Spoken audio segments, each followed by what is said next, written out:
와, 이렇게 싸도 되는 건가? 사실 이런 생각이 드는 것이 당연합니다. 수술비는 단순히 수술실에 있는 1시간 값만 지불하는 게 아닙니다. 가장 중요한 것은 내가 어떤 보형물로 어떤 의사에게 얼마나 안전한 환경에서 수술받는지입니다.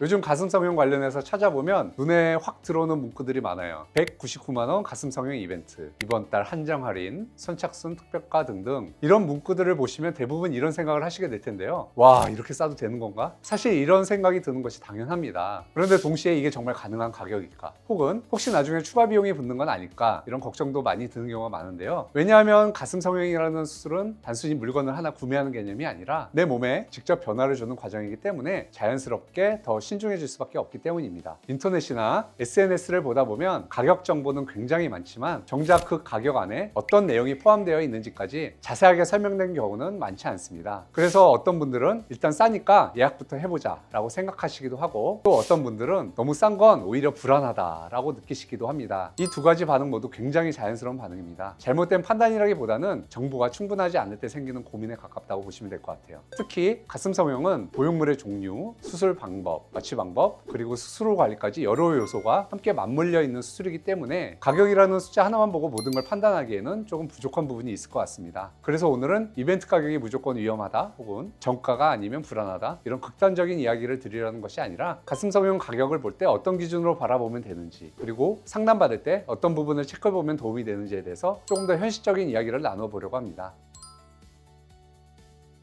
가슴 성형 가격이 병원마다 다른 이유는 단순히 병원 마음대로 정해서라기보다는 수술을 구성하는 내용이 조금 다르기 때문입니다. 가장 기본은 역시 보형물이죠. 보형물은 제조사나 모델에 따라 환자분들이 느끼는 촉감이나 아니면 충전도, 그리고 보형물 특유의 응집력 등이 천차만별입니다. 보통 아주 저렴한 이벤트는 비교적 저렴한 보형물을 활용하는 경우가 많고요. 막상 그 병원에 찾아가면 윗단계의 보형물부터 가격이 훅 올라가는 경우를 많이 보셨을 거예요. 그래서 너무 저렴한 이벤트라면 어떤 보형물을 쓰는지, 나한테 맞는 보형물인지, 사이즈가 넉넉히 구비되어 있는지 한 번쯤은 꼭 확인해 보시고 상담을 받아보시길 권합니다. 두 번째는 수술 방법과 접근 방식입니다. 수술 방법도 비용에 큰 영향을 줍니다. 예를 들어서 겨드랑이 절개를 할 때 사용하는 내시경 장비도 브랜드에 따라서 가격이 천차만별이고요. 수술실 설비 수준도 상당히 다릅니다. 특히나 일회용으로 사용되는 수술 기구들을 규정에 맞게 한 번만 사용하는지, 그리고 수술 후에 어떤 레이저나 아니면은 필요하다면 고압산소 치료 같은 사후 관리에 소요되는 비용도 크게 작용합니다. 하지만 여기서 가장 중요한 것은 의사의 숙련도와 집중도라고 할 수 있겠습니다. 여러분들도 많이 보셨을 텐데요. 최근에 유행한 흑백 요리사를 생각해 보시면 될 것 같습니다. 이제 막 요리를 시작한 젊은 요리사분들과 이제 시장에서 어느 정도 자리를 잡고 실력을 인정받은 유명한 셰프님들의 식사 비용이 다른 것과 같다 할 수 있습니다. 조직을 얼마나 정교하게 다루고 얼마나 세밀하게 방리하느냐에 따라서 결과가 천차만별이기 때문입니다. 예상치 못한 문제나 결과에 대하여 어떻게 대응할 수 있는지도 이 부분에서 상당히 차이가 나게 되죠. 세 번째는 마취와 수술 환경입니다. 마취하는 방식이나 안전 시스템 역시 비용에 포함되는 중요한 요소입니다.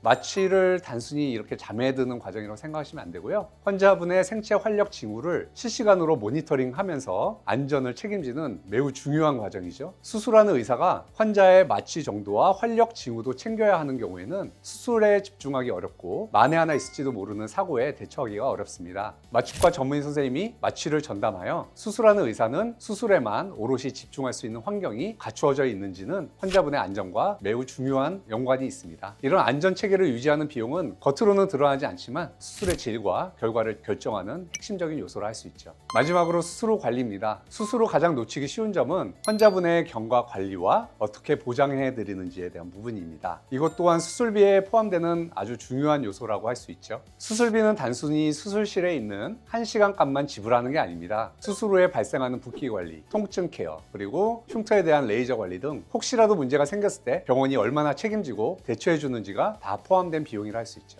안타깝게도 너무 저렴한 비용만 내세우는 곳은 수술만 진행하고 나면 정작 환자분의 경과나 문제에 대하여 대처가 좀 부족할 수도 있습니다. 특히나 보형물 가슴 수술은 한 번 들어가면 10년, 20년 유지되기 때문에 평생을 책임지고 관리해드려야 되는 영역입니다. 가슴만 보고 결정했다가 나중에 의사분이 안 계시거나 병원이 없어지는 경우 수술 후에 미화가 되지 않으려면 이 병원이 나를 끝까지 책임져 줄 수 있는 보장책이 있는지 한번 따져보셨으면 좋겠어요. 그래서 가슴 성형 가격은 단순히 싸다, 비싸다로 나누기보다는 이 가격 안에 어떤 과정들이 포함되어 있는지 하나씩 살펴보는 것이 중요하다고 할 수 있겠습니다.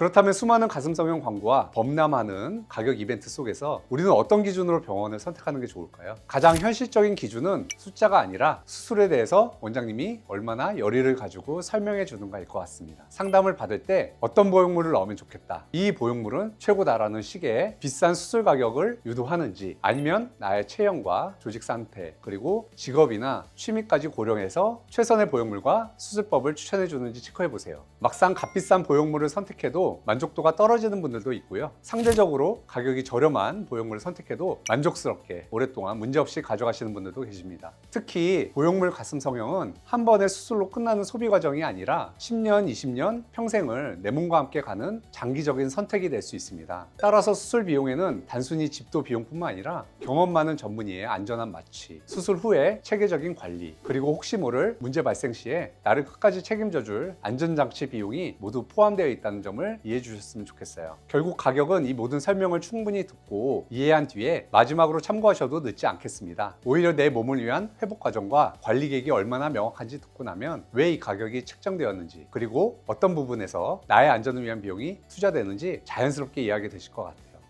정리하자면 가슴 성형 가격은 단순한 숫자가 아니라 그 안에 담긴 수술의 질과 책임의 무게를 의미합니다. 싸다고 해서 덥석 결정할 일도 아니고 비싸다고 해서 무조건 맹신할 것도 아닙니다. 가장 중요한 것은 내가 어떤 보형물로 어떤 의사에게 얼마나 안전한 환경에서 수술받는지입니다. 특히 눈에 보이지 않는 안전 비용과 수술 후에 나를 끝까지 케어해 줄 수 있는 사후관리 프로그램이 충분히 설명되었는지 반드시 확인해 주세요. 가슴 성형은 다른 성형 수술과 다르게 최소 10년에서 20년까지 내 몸과 함께하는 보형물을 넣어주는 수술입니다. 그에 맞게 꾸준한 관심과 장기적인 검진이 필요한 영역이기 때문에 나의 회복 과정을 끝까지 함께 할 수 있는 병원을 선택하는 신중한 결정이 필요합니다. 오늘 영상이 가슴 성형 가격을 고민하고 계시는 여러분들께 합리적인 기준을 세우는데 도움이 되었기를 바랍니다. 유행을 쫓기보다는 내 몸에 가장 잘 어울리는 건강한 아름다움을 찾으시기를 기원하겠습니다.